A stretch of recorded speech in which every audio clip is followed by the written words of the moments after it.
Hi, welcome to my agency evaluation and program design.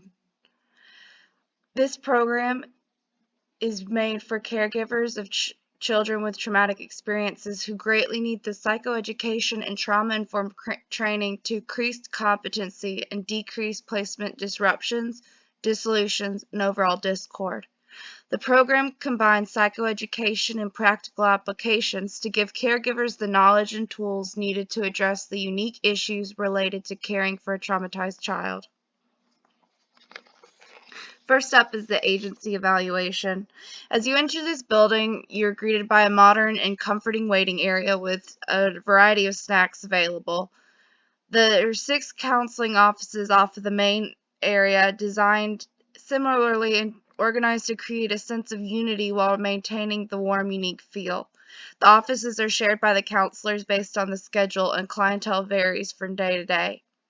The overall impression is professional, put together, but somehow simultaneously homey.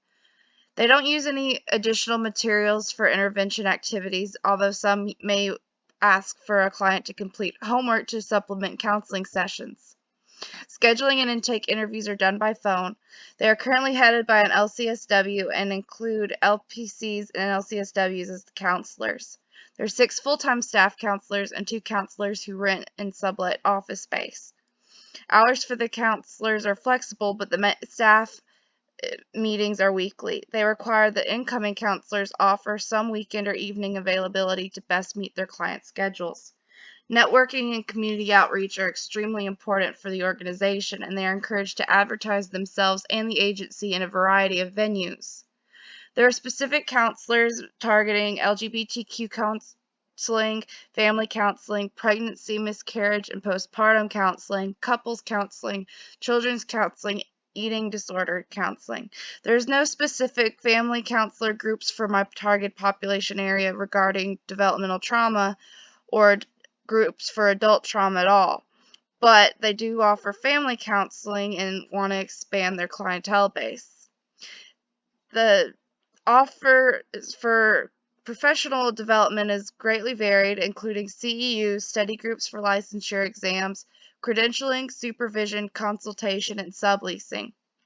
Overall, the agency seems very cohesive and organized, and a great benefit to the clients and the populations that they serve. They appear highly geared towards professional development and networking, but hope to expand their client services in the near future. The population selection has to do with a couple of interviews that I did before fleshing out this program design. Several professionals working with different types of placement caregivers and children were interviewed. A program coordinator who works with foster parents suggested that additional trauma-informed care training would be beneficial for them, as Georgia's current training lacks any form of trauma-informed care. In fact, when I pulled up the Georgia Foster Parent Training Manual, there were only 9 mentions of the word trauma in the whole 100-page manual, all of which were referring to the current trauma of displacement and had no references to any type of trauma-informed care at all. The counseling agency director of the program I assessed had suggested a program teaching biological parents about the impact of developmental trauma. A post-adoption service coordinator for a residential program that I worked with before said that adoptive parents also need more psychoeducation and trauma-informed training because they often become overwhelmed, leading to adoption disruptions and dissolutions, which we'll touch on later. As my current work is a CASA, I've noticed that also kinship placements often get overwhelmed and do not have the education and psychological training to work with the traumatized children in their care. These fall under the same umbrella, so my thought was, why not develop a trauma-informed training that could address every type of placement? And that's what I did. So the benefits for the trauma-informed training include the kinship placement, which would be a relative placement that is not the biological parents, but it's either a family friend or a relative that the child is staying with that isn't a foster parent through the state. Foster parents are obviously through the state, and adoptive parents. If we had another little circle, this would be where the biological parents would fall in, because a lot of the other aspects don't really affect them. They mostly would fall in the trauma-informed care. So the program can be retrofitted in a bunch of different venues and populations. These are just some of the options that we could use the trauma-informed training in. So the early adoptions for the United States is over 130,000 kids. 46% of those are private adoptions, 13% are international adoptions, and 41% are through foster care. Now, I've pointed these out because of the very nature of them being in the system. The children usually have a more longitudinal record, they have more studies, and they are able to be evaluated more long term, whereas in the private and international adoptions, they're a lot more closed case files. So we're looking at the foster care, the kids adopted out of foster care, to give us sort of a snapshot of overall adoption and placement issues. So while 41% of the children that are adopted every year come from foster care, that only represents 42% of the children yearly waiting to get adopted out of foster care. And over to the right, you see some of the options of what happens when the kids are waiting. Well, these three basically are just they happen, but these are the ones that we can actually look into why these disruptions and dissolutions are happening. Adoption disruption in this case means that a placement was dissolved before it was finalized, and dissolution would mean that it was dissolved after it was finalized. So in this case, you see that there's still pretty significant statistics for the disruption and dissolution. They show this insight into the struggles that the foster, kinship, and adoptive parents go through in finding, facilitating, and finalizing these placements. The post-placement support and pre-placement trainings are really, really great opportunities for these placement families because they increase stability. Post-adoption support also improves family functioning through emotional support and adjustment training. Effective pre-service training is shown to decrease disruptions but also minimize future issues with children and create longer-term placements, which saves money overall from future interventions. There are many risk factors that increase the risk for a disruption or dissolution. The child-related factors that increase risk include age, mental physical disability, emotional behavior issues, birth-mother attachment, pre-adoptive sexual abuse, and race. Family placement factors that increase risk are lack of social support, unrealistic expectation, being a new parent placement as opposed to a foster parent with a previous relationship with the child, adoptive mother, higher education, and the big one is support services, particularly in mental health and special needs. Research found that 66% of kinship and 56% of non-kinship placements reported a quote of lack of medical, spiritual, and mental health services and support. They reported also that caregivers' greatest barriers to getting support are the lack of information regarding these services and the high cost of these services. If you'll see at the bottom here, we have the very seesaw is the safety and permanency. These are the goals of any placement, is safety and permanency for both the placement and the child. There are disruptions and dissolutions that occur because there's either a safety risk to the child or a safety risk to the placement, and that's not a controllable factor so much as the ones that we're looking at, which are bolded and underlined right here. So we're going to be looking at support services, mitigating some of those unrealistic expectations of the placement, and some of the behavioral and emotional issues of the child.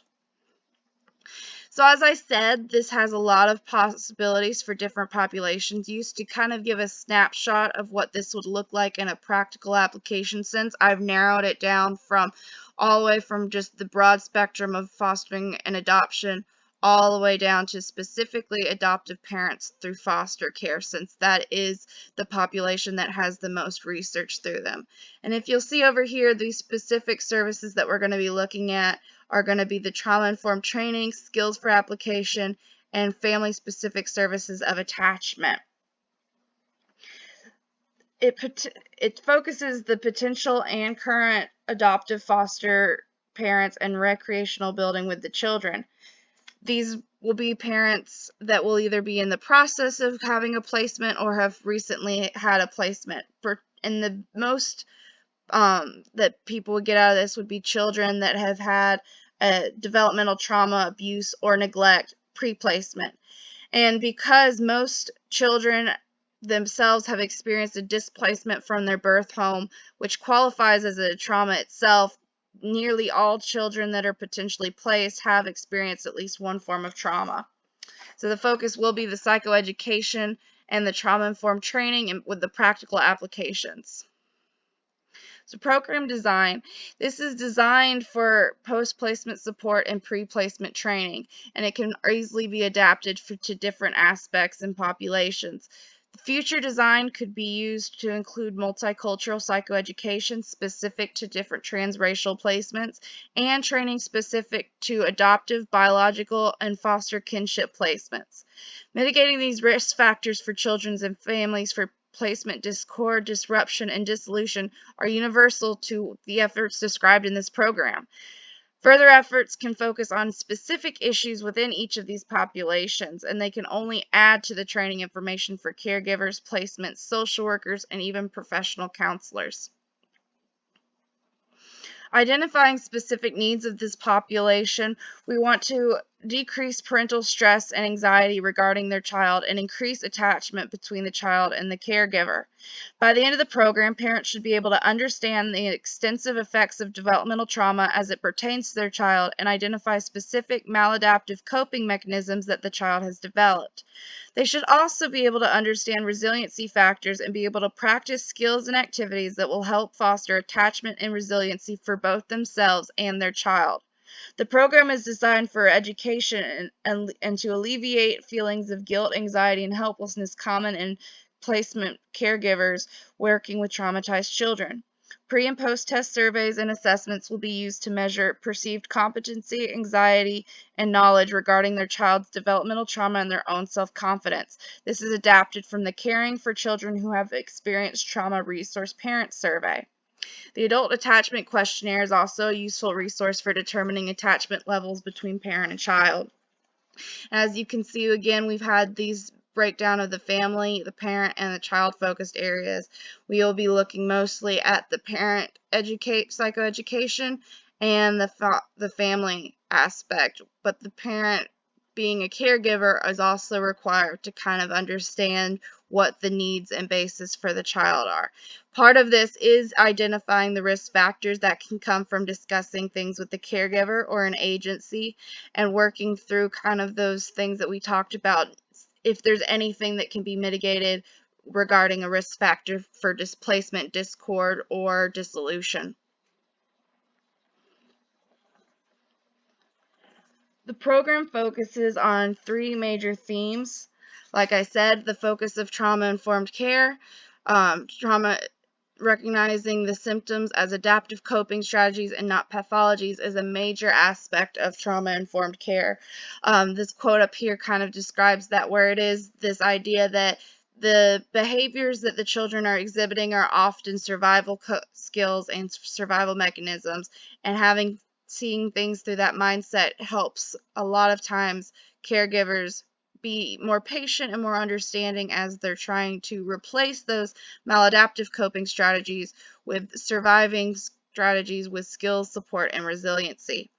So these 3 aspects, the psychoeducation, the resiliency, and the practical applications, answer these 3 major questions of what is going on, why is it important, and how can we address it. We're trying to increase resiliency and cohesion between the child and home placement. So it includes information regarding mental, emotional, physical, and the neurological impact of trauma, statistics related to trauma, resiliency and post-traumatic growth, dangerous behaviors and the management of the techniques of these behaviors, and also about self-care and vicarious trauma that the caregiver could experience. These all topics have been considered beneficial in pre-service training and in post-support trainings. As we can see, there's been a lot of different studies talking about trauma-informed cognitive behavioral therapy using some of these methods, and they've been used in a variety of populations with excellent um, results. And again, we have pre and post intervention surveys to determine the success of the program, how impactful it is for our population. And overall, when exposed to trauma-informed care training, caregivers reported feeling more competent and able to kind of grasp and cope and wrestle with some of the issues that would come up during their caregiving. The topics that we're talking about also correspond with the ARC framework, which is a major aspect of trauma-informed care when working with kids. It stands for attachment, self-regulation, and competency, and it's shown to target areas of disturbance within a variety of populations and environments, including adoptive, foster care, residential, and juvenile placements. These can be retrofitted for specific examples for different parenting populations, such as foster, kinship, adoptive, and biological placements. This curriculum is useful in training settings or workshops where the parents can discuss and relate their own personal experiences and address specific issues that they're having. It is important to emphasize the efforts of these parents and to help them overcome those feelings of guilt through encouragement. Isolation can compound feelings of frustration and anxiety with these parenting situations. As we said, we're focusing on more of the parental training aspect. So part of that, the major part is the attachment aspect, has something to do with the caregiver. So caregiver affect management, attunement, consistent caregiver response, routines and rituals are all a major play with the parent aspect. Caregiver affect management attunement. Caregiver affect management is the caregiver themselves recognizing within themselves and being able to manage their own reactions in the face of a meltdown, of a behavior that may not be completely appropriate. And attunement is being able to, like we said, recognize in those moments where the child is coming from.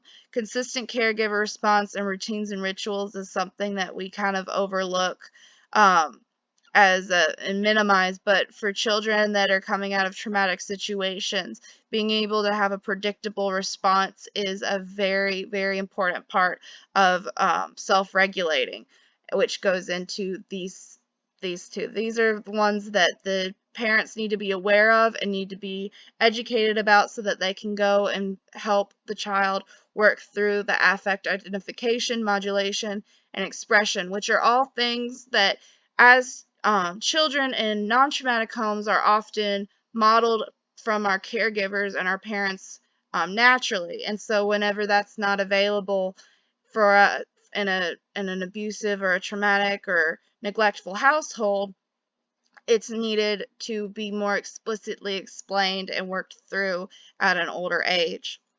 And competency also is just kind of a branch off of that, increasing executive functioning and self-development and identity. Think of this as the hierarchy of needs. They need the safety first, and then they're able to have that self-expression, and then they're able to do the self-actualization and identity development. You'll notice that trauma integration is up here by itself. It is considered part of the ARC framework and trauma-informed care, but it is not a major priority and it is not emphasized as much as these other three. It is not considered a necessity. And in fact, trauma integration done too early can be secondary trauma both to the child and the placement and can actually set back a lot of progress. So even though it's important eventually, and it doesn't need to be the main focus as we work through these programs. This is a general program curriculum um, that I designed based on what we've talked about. So the first leg of that would be the effects of developmental trauma, working through the effects, diagnosis, different comorbidity. That would include things like fetal alcohol syndrome, mental and physical disabilities, and things that already are diagnoses that they've gotten before coming into placement. Talking about A scores, all those that falls under the stats that I was talking about, symptoms and things and different issues that can come from trauma backgrounds, and talking about maladaptive coping as a survival technique. Then we go to talking about surviving and resiliency, post-traumatic growth, and then moving on to more focusing on the ARC method, which is more of the practical application about increasing attachment, self-regulation, competency, and finally that trauma integration we talked about. Over to the right, we have some of those optional service topics that could be dependent on a family-specific needs or a target population. Multicultural awareness for transracial adoptions, because a lot of pre-adoptive or even foster care training really doesn't have any multicultural aspect. So there's a lot of trauma of that loss of culture and identity when a child from a different ethnicity or culture is placed within a home where they feel isolated. Special and physical and mental needs allocating services that goes along more with different aspects of trauma and community resources and how to advocate for your child, and incorporating biological children or birth families into care. So if there's a mixed home of adoptive placed or biological children and birth families, trying to work through that. The budget is pretty clean cut. The first section talks about the survey and feedback and workout printouts. That's mostly just the printouts and all the materials needed for the workshops. The activity supplies for the breakout activities could include markers, Play-Doh, etc. Doesn't need to be a whole lot, just whatever you think would be needed to get those points across. Snacks are always a great way of getting people to show up anywhere. And then the biggest cost comes with staffing and childcare. Obviously, there needs to be some reimbursement for providing these workshops, but in addition, you have to think about the population you're targeting. You have these parents that have children in care or children with additional special needs, and they're having to struggle to find respite care on a good day. So offering them child care in order to provide this service to them is a really good way of ensuring that they're going to keep coming back and working through the program. Equipment would just be a projector, a laptop, something to show the materials on. The staffing characteristics, they need to be a trauma-informed practitioner, aware of effects of developmental trauma and aware of the ARC method. There are several webinars and training modules and programs that you can go through. I have a couple of workbooks and like training workbooks that are really good at laying out exactly how to implement the ARC method. They need to be creative and an effective public speaker. They need to be able to adapt within the conversations, and they also need to be humorous, because we're going to be talking about a lot of really dark, serious topics that can be really painful or bring up other traumatic events, so there needs to be a little bit of levity there. Applications, like I said, there's a lot of different populations. This would fit best for a workshop or training or a support group working with these parents and caregivers. Here are my references. Attached is the official report that outlines all of this in more detail, and the survey sample that I mentioned earlier about the caregiver working with traumatized children. And I hope you enjoyed.